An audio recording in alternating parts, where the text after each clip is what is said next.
लेकिन और अपना परिचय बताओ।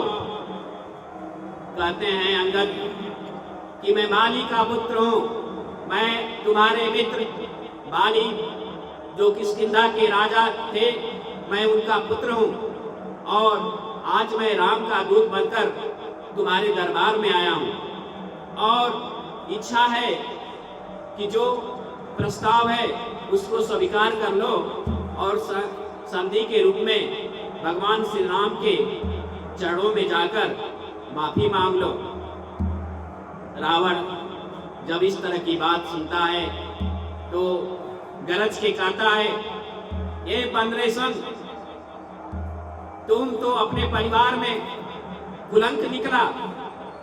जिस व्यक्ति ने तुम्हारे पिता बाली का वध किया, उन्हीं का तुम सेवा कर रहे हो, उन्हीं का सेवक बन रहे हो, उन्हीं की बड़ाई कर रहे हो, उन्हीं की प्रशंसा कर रहे हो।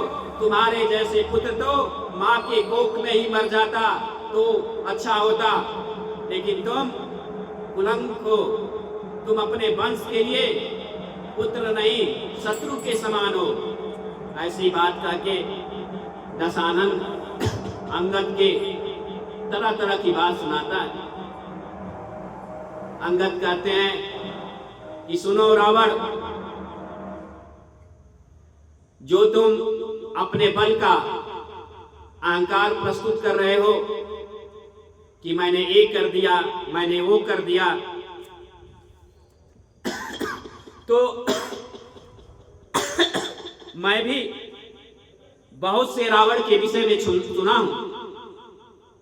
एक वो रावण जो बलही जितन एक गहूं पताला, राखहु बाधि शिशुन है साला, खेलही बालक मारही जाई, दया लागी बलि दिन ने छोड़ाई।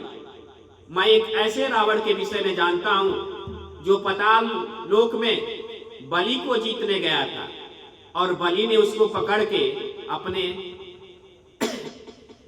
पास रखा था और बच्चे जो थे उसको मारते पीटते थे और इस तरह से बलि को दया आई और रावण को छोड़ दिया। कहीं वही रावण तुम तो नहीं हो। और दूसरा रावण जिसके विषय में सुनो कि एक बहोरी सहस भुज देखा, अभाई धरा जिन जंतु विशेषा, कौतिक लागी भमन लय आवा, सो पुलिस मुनि जाय छुड़ावा।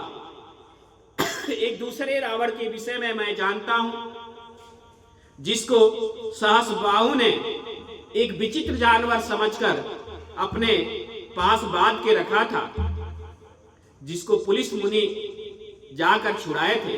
कहीं वो रावण तो नहीं हो तो।